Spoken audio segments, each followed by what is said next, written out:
Thank you, Shekhar. I'm honored to be the inaugural speaker in this series.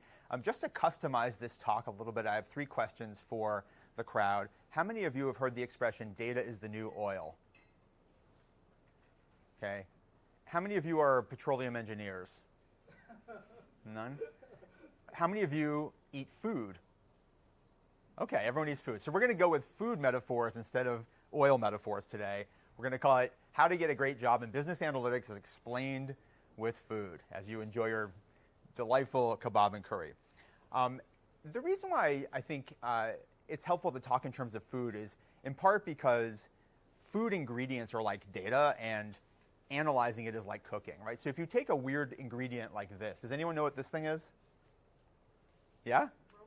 A Romanesco, thank you. It's a cruciferous vegetable. It tastes basically like cauliflower, but it is a weird new ingredient. You might find it in Whole Foods. And what it stands for is the idea that when you are inside a company trying to analyze a problem and get an answer to a question, there's a temptation to just stick with the data that you have internal to the company that's easy to find. But what you'll find is that when you're working within a company in data analytics, there's often an advantage in getting weird new data sets that are like the Romanesco of the data world. So what do I mean by this? Well, let's think in terms of a company, a business, because everything we're talking about today is kind of the for-profit business world. If you think about the business problems that they're trying to solve, like let's pretend Kebab and Curry has a parent company that's like a massive national Indian restaurant chain, right? So what kind of questions do the leadership team of this company have? They're going to have some basic questions about their financials and about operations that lead to it. So are we making money? In which regions are we making money? And what are the operational drivers of that? Is it the number of units we're selling, or is it the price? How are numbers trending over time? So there are basic questions that businesses have. Then you've got some more advanced questions that are about the marketplace. So how are we doing relative to the market? What's our market share? Are there any unusual new competitors kind of popping up that we haven't seen yet? And even more sophisticated than that are questions about how those competitors are doing what they're doing. So what promotional tactics or marketing campaigns or operational levers are they pulling? Is it working for them? What's the causality there? And maybe even how do we use data and analytics for strategy to break into a new adjacent category? And the reason why I'm showing you these questions is different kinds of data are going to be used to answer these different kinds of questions. So for the ones on the left, these are pretty much internal questions. I'll put an I next to those, right? Internal data can be used, if it's well organized, to answer questions about revenue and operational metrics. Inside of big, complicated companies, it's actually not that easy to do this. You have to bring all that data together, and you've got the chief information officer getting involved, and business intelligence dashboards and stuff. But it's basically sitting on top of internal data. Whereas if you take these other questions, you really can't answer them without external data, right? You need information that's outside of the Kebab and Curry empire to answer questions about their market share and their new competitors. That data is just not sitting there on the shelf. So that leads to the question, what kind of external data is there? What should we think about? So if maybe you're across the street and you're at the Shake Shack, not exactly a direct competitor of Kebab and Curry, but sort of in the QSR space, right? And you want to understand outside in what the sales of Shake Shack are, right? You might use credit card data. So here's an example from my credit card of one of my kids swiping a card at Shake Shack, right? If you have the thing on the left, which is a pile of credit card transactions, like really unstructured data, and some of the things inside that giant pile of unstructured data are signals about spending at Shake Shack. How do you turn it into the thing on the right, which is a line graph of Shake Shack's publicly reported quarterly sales? Remember, there are multiple kinds of people and companies that are interested in the thing on the right? You've got Shake Shack's direct competitors that want to understand what they're doing, and you've got investors, those of you who are interested in the buy side or sell side equity research. Shack is a publicly traded company, right? And so there are a lot of people that want to predict the next number in that series because they're long or short Shack. So if you guys are largely data scientists, you know that transforming that pile of data on the left into the thing on the right requires all these steps. You might call it data sculpting. Would you call it data sculpting, Shekhar? I think that's the name for it. So you have to take the raw data, you have to select the subset of the cards that are going to be in the panel. You want to tag them to Shake Shack because there's a lot of extra letters and numbers next to the word Shack. You got to normalize it for changes in the population of the credit card space relative to the people you're trying to measure, and you're modeling it, and you're doing all this like featurization and other stuff to get the data in shape to be on the right. I'm telling you all this in part because there are jobs that are going to seem familiar to you that are all about the steps on the bottom of the page, like being really good at analyzing, hamburger purchase data. But there are also jobs on the left side of the page, just buying that data in the first place or knowing that it exists. And once you have that data in your company, you can not only just predict the trend line of the next quarter's sales, but you can do all kinds of analyses with credit card data. You can take it in kind of the regular format that it comes. You can convert it into year-over-year space, which is common for seasonal retail businesses. You want to see how many more widgets or burgers Shake Shack is selling than the year-ago period. You might want to compare it to different competitors and look at online, kind of ordering app spend versus spend in the stores itself. The area graph there might be market share. That's from a different industry. Pricing analyses around discounting. There's lots and lots of stuff you can do if you have relevant credit card data for a business. And there are lots of jobs in around that space. By the way, this should be interactive. Let me just say, you guys can ask questions at any time. We're not that big a crowd. So let me just pause here for a second. Are there questions about credit card data or anything I've said so far? Because I've got a lot of slides. I'll just keep going. All right, so that's one kind of data that can answer what hopefully you guys appreciate are interesting business questions. What if the thing you want to know is about foot traffic, where people are coming from and going to, day parts, like do people show up early in the lunch hour for Shake Shack or later, how it relates to weather? What kind of data would you use to get that kind of information? Anyone know? You guys don't play around with this kind of data. You just eat the food, it looks like. But that's fine. So geolocation data comes out of your cell phone. So all of your cell phones are sending all these signals all the time about where you're located. Right? You might think of it as a privacy thing. You might think of it as a cool data thing. But basically, lots and lots of apps have bits of code in them. They've got little SDKs in them that are transmitting the location of your device, not necessarily tied to you as a person, right? But the location of your device. And there are like 30 different companies out there that aggregate this data and make it available for analyses like the ones on the right. The thing on the left is me like walking from my place in the city to the dentist and down to like a hedge fund and taking the subway back.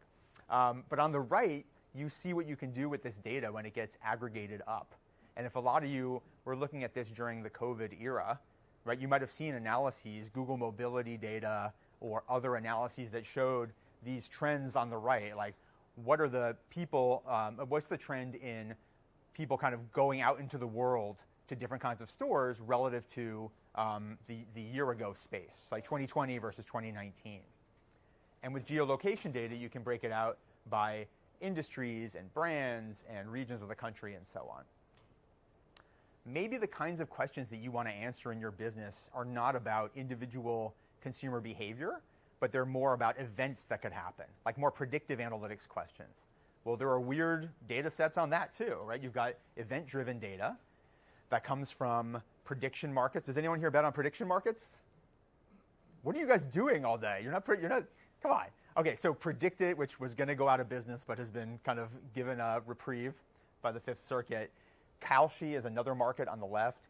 These are places you can go and bet on stuff like, is this reconciliation bill going to pass? Or are we going to enter a recession? Or all kinds of props, right? On the right, you've got a COVID proposition. This one comes from a group of forecasters who sell their predictions as an ensemble forecast of whatever you pay them to do. It's like a consulting firm that's related to the Good Judgment Open. Okay, Why am I telling you all this? There's all this cool data out there. What does it have to do with you all and getting a job in a difficult job market for data and analytics? Well, it comes down to defining what you want to go after. What is going to be your thing in the crowded marketplace of data analytics supply and demand? So this is I guess it's a picture of like a bento box place, right? And what it stands for is the idea that you wouldn't want a restaurant that serves every possible kind of cuisine, right? And you wouldn't want a restaurant that just serves one dish in particular. Well, similarly, when you're defining what you want to do in data and analytics, you might think that the most expansive, optionality enhancing thing you can do is to say, I'm open to anything, right? I'll do any kind of analytics, and that's what I'm good at. It's actually better to have a hypothesis and have an area of focus that you want to really spend your time on and dig into and say, you know what, I'm going to dig into this focus area and be distinguished from the other people in this room, from the other people in the job market, because that's an area I'm going to get to know better.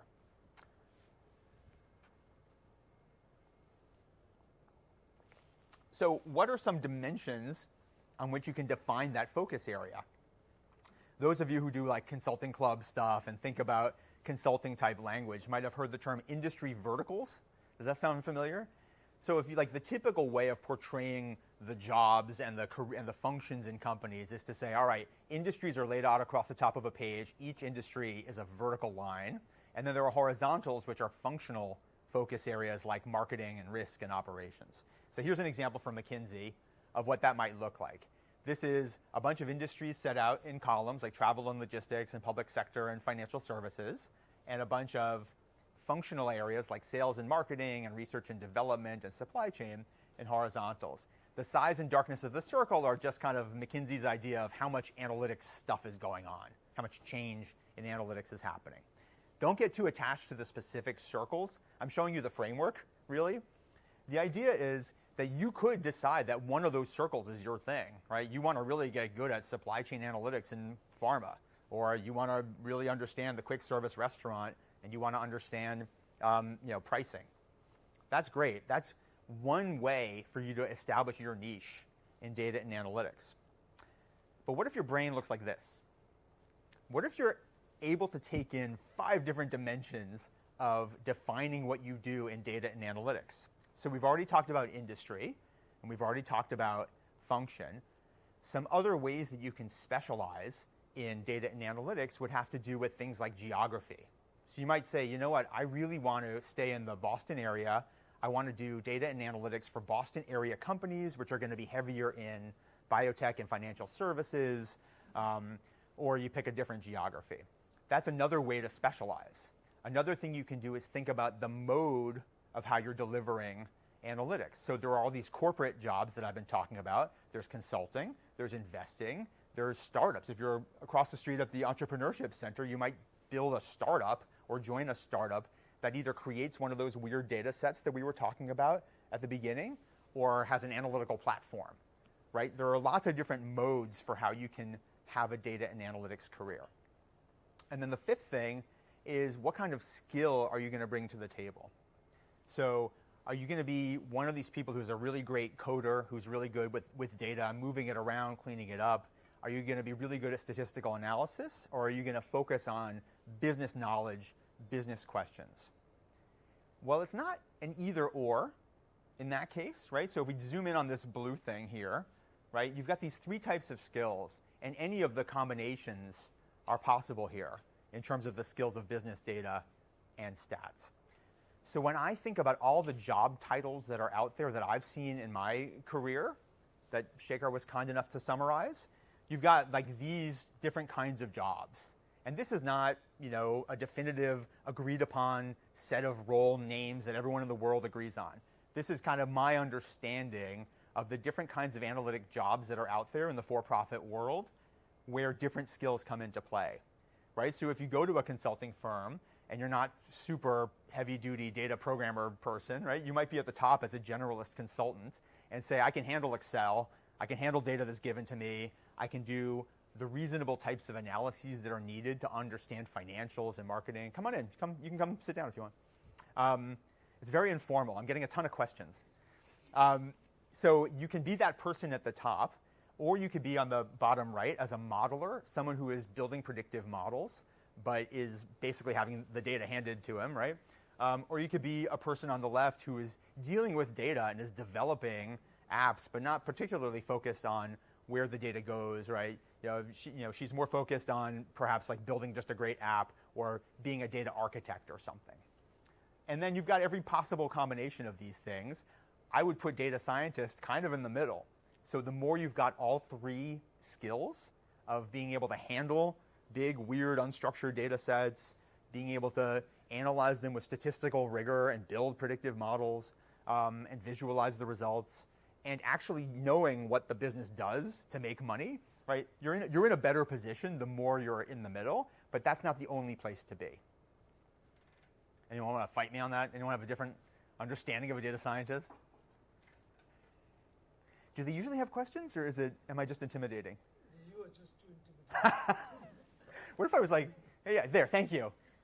My question is, like, as someone who's sort of a new grad and doesn't really have a lot of full-time experience, when you say you want to understand what your niche is and sort of sell yourself as to, like, this is what I do and this is what I'm best at, like someone like me who doesn't have that much experience, how do I know what I'm good at?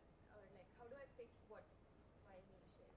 Great question. So the question was, how do I define my niche if I literally just emerged from Brown University and I have no work experience? Is that the question? I would say your hypothesis should be driven in that case more by what you're interested in, right? So to the extent that you read the Wall Street Journal and Bloomberg and you are drawn to some industry, then that's a good start, right? You can always define yourself on the geographic front if you feel like there's a part of the world you want to be in and that part of the world has a lot of a certain kind of industry.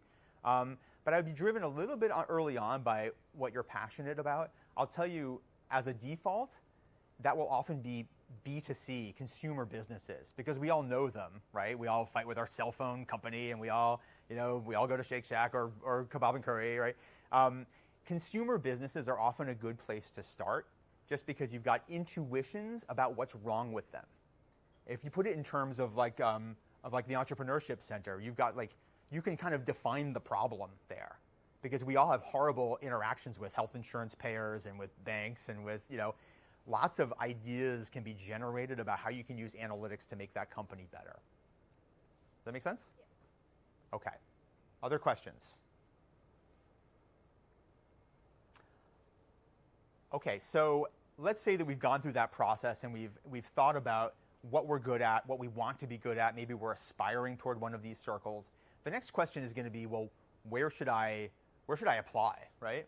Well, you have to it's like asking, where am I going to eat for dinner? You can make a list of restaurants to eat at in two different ways.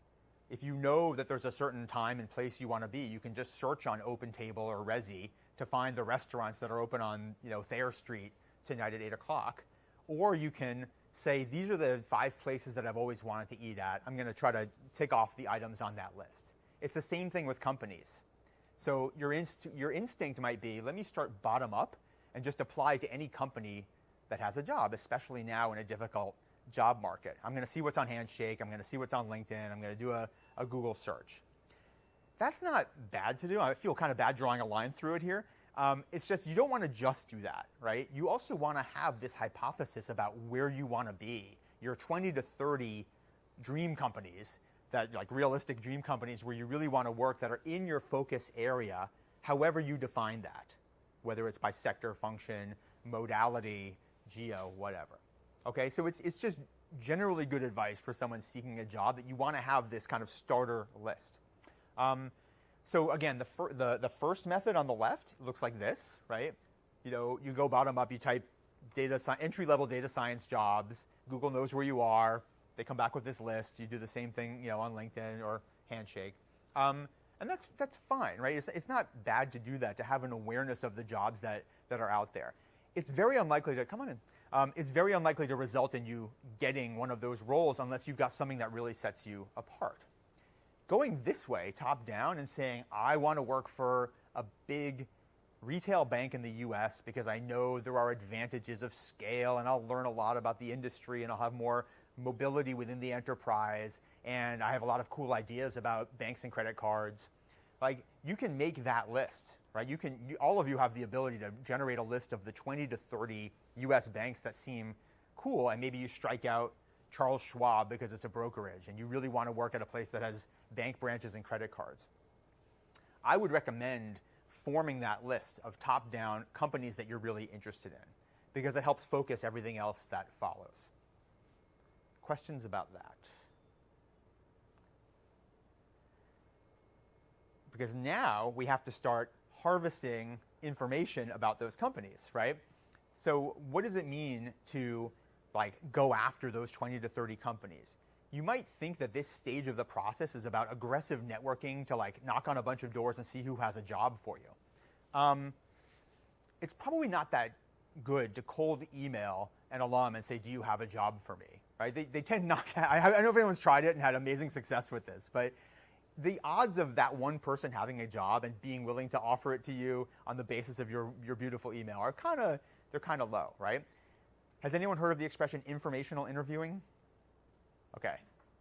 So I'll just recap it for those of you who are maybe already familiar with informational interviewing. This is the idea of trying to reach out to people in your desired field because they have information for you and you genuinely want to understand better where they came from and where they're going and how the industry works and how one might get a job in this industry broadly and different techniques, right? It's a very indirect way of getting a job, but it's the best tool that you have if you're starting out with not a great network, right? If you're starting out with very little, right? So what does it mean to be good at informational interviewing? I would say as a recipient of a lot of these requests, there are 3 things. So the first is, and let me know if the type is too small, the first is you want to cast a net and find the people who are good for you to do informational interviewing on. So that's LinkedIn, that's the whatever the Career Lab thing is called in that direction. It's your friends of friends. The idea is that when you find a person who you think would be helpful to you in terms of giving you advice, and it doesn't matter if they're all that senior or junior in the organization, because you're not asking them for a job, right? It's just someone who's willing to talk to you and share ideas with you and react to your ideas. Then you want to write them a good note and say, hey, recent, Brown or soon-to-be Brown grad, I noticed that you worked here. I've got specific questions about your industry, and I think you could be really helpful. Okay, so you find those people, you write that note, right? So, I'm sorry, you prepare when you finally get someone to agree to talk to you. Then you do research on the company and on the person you're going to be talking to, and you want to prepare thoughtful questions. So you don't want generic questions like, how do I get a job here? How much does it pay, right? It'd be more like, what's really driving profitability in this industry? Or does this industry use any of those weird data sets that we saw earlier? Or, my particular focus area academically has been on this kind of model. Is that going to be relevant, or is it beside the point? Like, the kinds of questions you would ask an insightful person who is helpful and willing to be helpful to you, but you're not wasting their time. And it's not going to be over their head or under. So think about the right questions to ask. And then you want to execute well on it. So don't no-show, don't ghost them, respect their time. And when it's 15 minutes, you say the conventional thing. When you start the call, is this still a good time to talk? And at the end, you say, I don't want to waste more of your time. Is it okay if I follow up? All of the typical stuff that you say. Make sure you say those things. It's good to get one more name at the end of an informational interview. So you've got this perpetual motion machine where some interesting topic came up, and they're like, oh, you mentioned pricing. Who do you know would be good for me to talk to? Because I think pricing could be the area that I really want to dive in on. Okay, so get that extra name of a person. Hopefully they'll make an introduction, right? You have to write a thank you note. Don't forget this. And you want to track it in whatever your personal CRM, customer relationship management system is. Track that, because you'll probably want to go back to these people in 6 months and let them know how things are going and keep them in your network, okay? So that's how you do informational interviewing. I'm going to pause for a sip of water while you guys ask me a question. Who's got a question?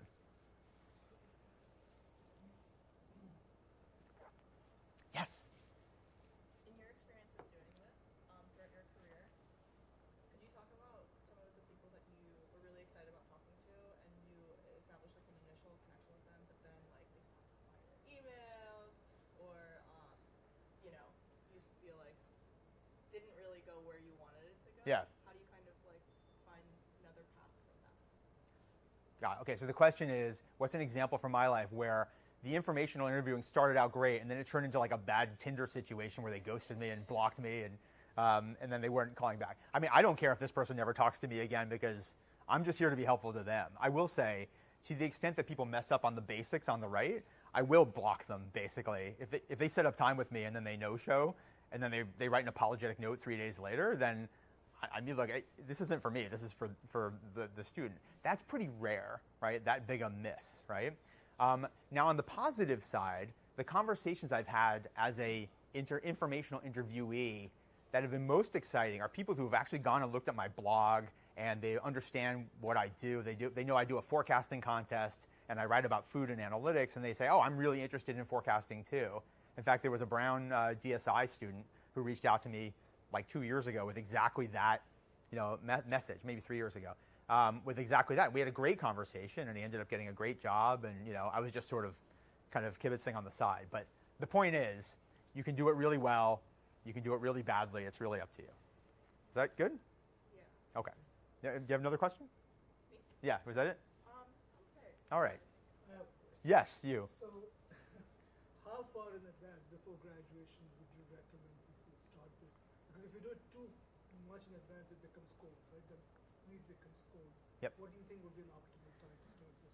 Shaker's question is, how far in advance do you start the informational interviewing before the lead goes cold? I personally think you can do it on the earlier side once you've solved the question of what you feel like you want to do, because really you're not asking for jobs directly. You really genuinely are asking for information and leads. Now, you might want to wait a little bit until after you've developed a little bit of expertise and knowledge and an understanding of the area, so you can have an intelligent conversation. Like if it's your first semester of your first year and you start doing informational interviews, like people are going to think that's a little weird. And it's true to Shekhar's implied point, they won't, even if they found a job, you wouldn't be eligible for that job for 3 years anyway. So kind of like 2 years in advance is not a bad time to start having this conversation, not because you're going to get a job, but because you're building awareness, you're building knowledge, you're building a network. And we're going to see later on why that network is useful. Yes? So when I was a student, I found this whole idea of informational interviewing like super intimidating, right? So do you have any advice for students in the room who might be thinking like people keep telling me to do informational interviewing, but I'm sort of afraid to reach out to that cold emailing? Like what advice would you give to them? Great. So the question is, if you find informational interviewing intimidating, what can you do to make it less so? I would say it would be good to reach out to more junior people in these organizations, right? People who are recent Brown grads and friends of friends are perfectly good informational sources for you, and you can get your training wheels on like how to do these conversations without seeming too crazy or too direct in terms of asking for jobs. So I would probably go for less intimidating targets. That would be the main thing. I would also say it becomes easier over time as you do it. This should be a lot easier than making cold sales calls. Has anyone ever had a sales job where you've had to knock on doors or do cold calls? Yeah, what was that like at the beginning? It's a little daunting, especially getting a number of Yeah. You get a lot of phones slammed down on you and stuff. This should not feel like that, right? You're not actually bothering a person so much. Also, a lot of this happens by email, so if they do ghost you, you won't even feel it, right? You'll just feel like you're anesthetized because they just don't respond to your email. But it does get easier over time, for sure, and you can aim fairly low. Let me keep going here.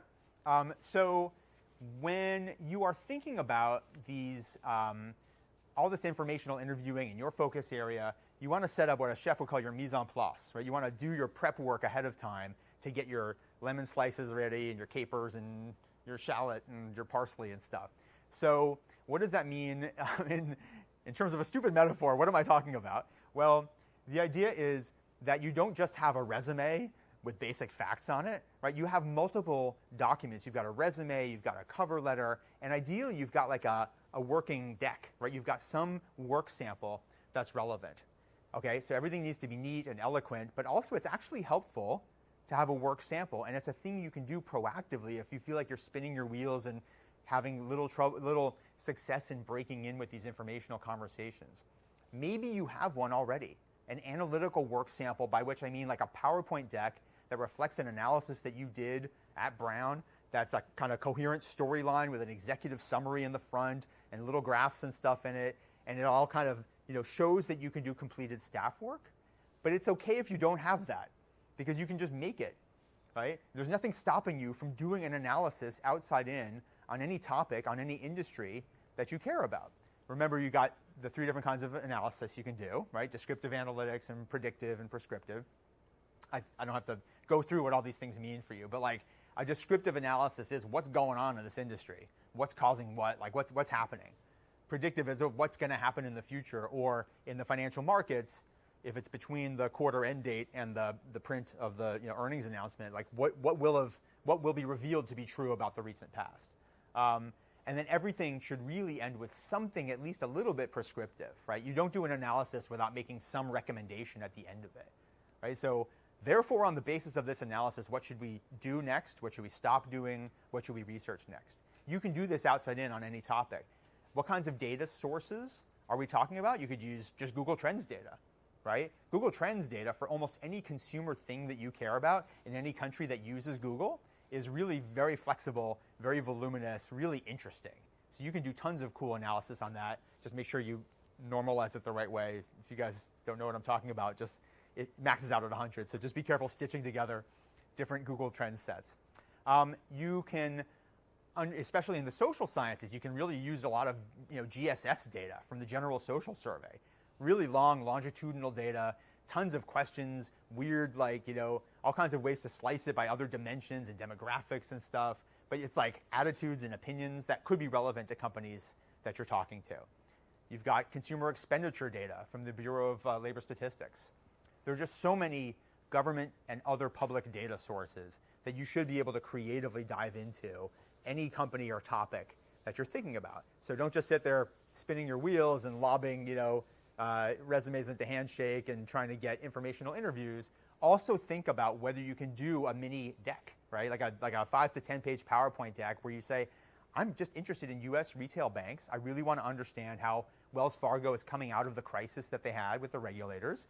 Like, how are they doing over time in customer complaints? How's their stock doing over time? How are they, what can I learn from people searching for Wells Fargo bank branches? It's a good exercise to do this.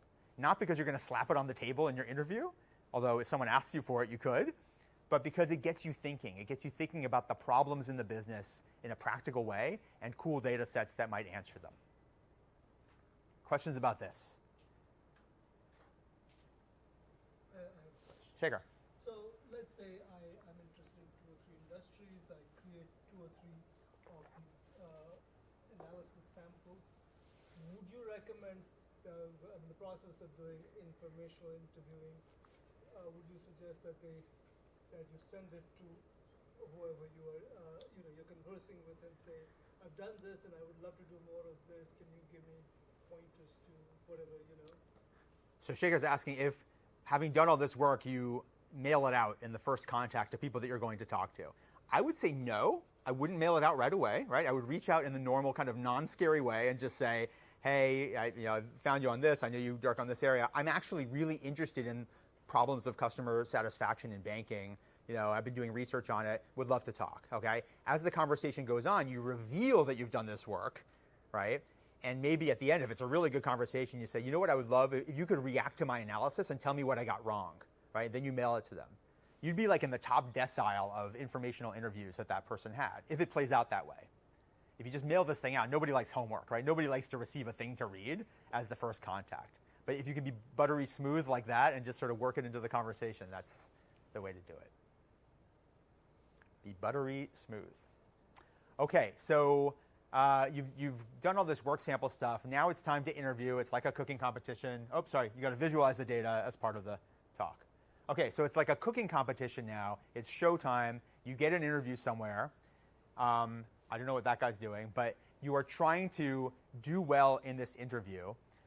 Is an interview an exercise of sitting back passively and answering questions where, like, what's your biggest strength and what's your biggest weakness? You do have to know answers to those questions, but to set yourself apart in an interview, you also have to proactively have, like, preparation and answers to interesting questions like, how are you going to actually help this company succeed? How are you going to help them make money? So you can excel by being proactive and preparing ideas for the company. So what are the 3 tips here? So the first is, you really do have to make sure that you look good on paper. Okay, you guys can, if anyone needs to leave, you can leave. You really have to look good on paper. Okay, you have to make sure that your resume is free of typos, that it's very fluent in English. You can actually use ChatGPT for this. I don't think it's against the rules, but you can certainly, I'm sure there's been a debate about this, but if your cover letter is not, it doesn't scan like a native English speaker wrote it, you can put it into ChatGPT and say, make this sound like, like I wrote it. So you can do that. Neatness counts. All this stuff really, really matters. When companies are hiring people for analytics roles, they want you to be a good communicator and a conscientious person who doesn't let mistakes kind of fly by. But the important thing on your resume, so that's table stakes. You want to talk about where you had impact in the past. And I don't care if you were on Brown Opera Productions. My kid is the head of Brown Opera Productions. If you were on Brown Opera Productions, or if you were in the marching band or on the football team or whatever you were doing at Brown or other jobs you've had, you probably had some role where you were doing work that had an impact. Okay, you made some metric go up, or you created some kind of value for the organization. And especially if you can quantify that and say increased membership 20%, that's just good, right? You want to be able to show employers that you think in terms of quantified impact. Really important.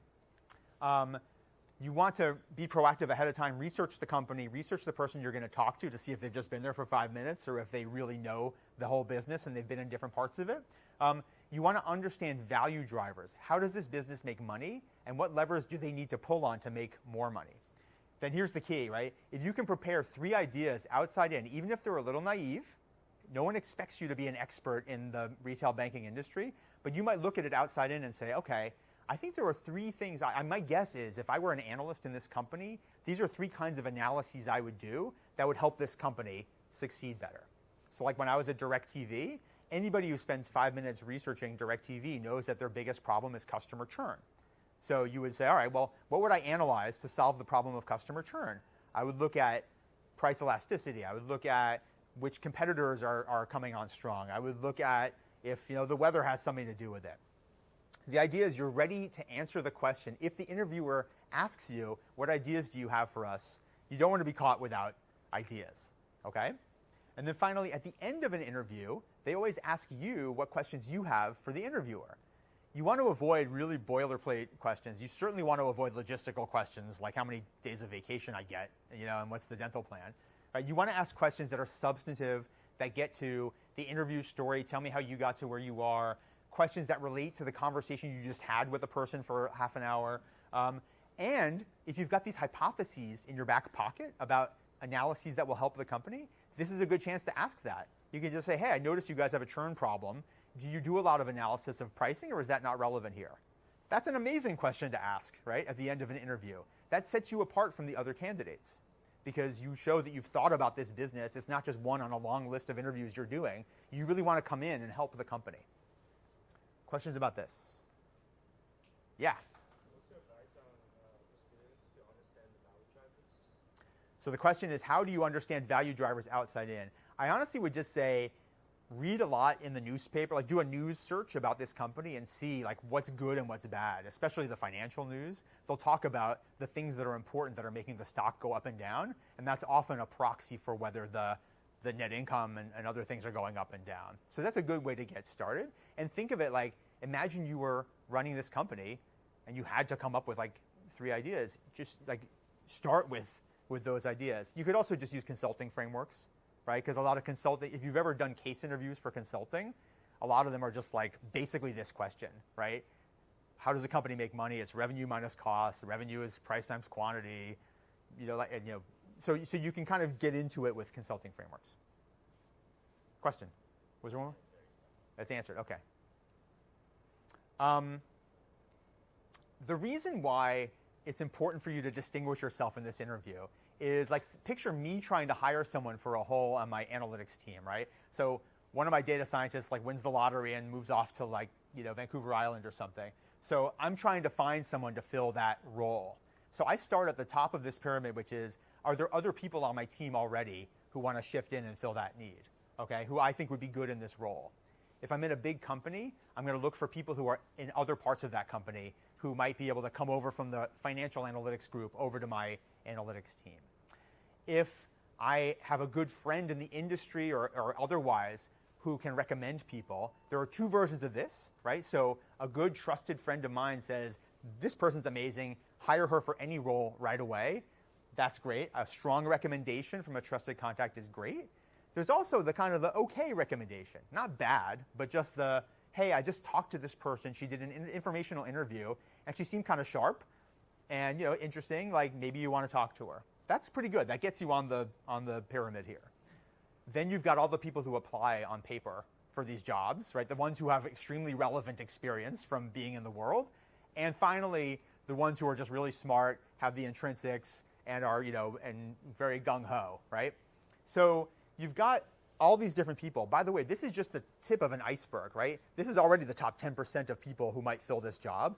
90% of it's below all this. So just getting on this page is good. And you can be the person on the bottom by writing that really good work sample and by having a strong hypothesis about what to do, right? This helps you get on the page.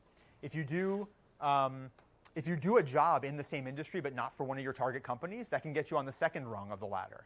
If you do a lot of informational interviewing and you do it well, you can be on the third rung. If you get into the company, you can be on one of the higher rungs, okay? So think flexibly about other ways that you're going to move up this ladder to land eventually in one of your 20 to 30 target companies. Questions about this? Yeah? Would you consider applying, let's say you want to be a data scientist, you get offered software engineering job at a company you want to work with. Would you consider taking that and then trying to shift into the position you want eventually, or should you not do that? The question is, if you've got a company that's on your dream list, but what they're offering you is software engineering instead of analytics, what do you guys think? Would you take that job or no? Yes, because it puts you on the second rung from the top.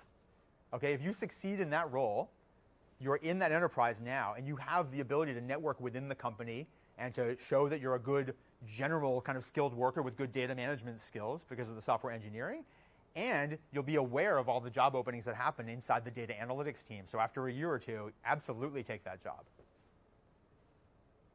Okay, I got one more thing to show you here. So just get cooking. This is related to that question. So should you take a job that is should you hold out for the perfect job inside the company, or should you only take, or should you take any job that's reasonably close to what you want to do? I strongly believe in doing the thing on the right. I'm showing you Anthony Bourdain because if you know his story, he started out these really divey restaurants in Provincetown, and he worked his way up and was the executive chef at Leal and made a million TV shows and stuff. We won't talk about how it ended, but the point is, you can get started anywhere. If what you want to be as a chef, you just start being a chef, okay? And if you want to do business analytics, you start in a business doing something that resembles analytics or touching data. This is my path. So I graduated from Brown with a linguistics degree. I made a horrible mistake and went to law school.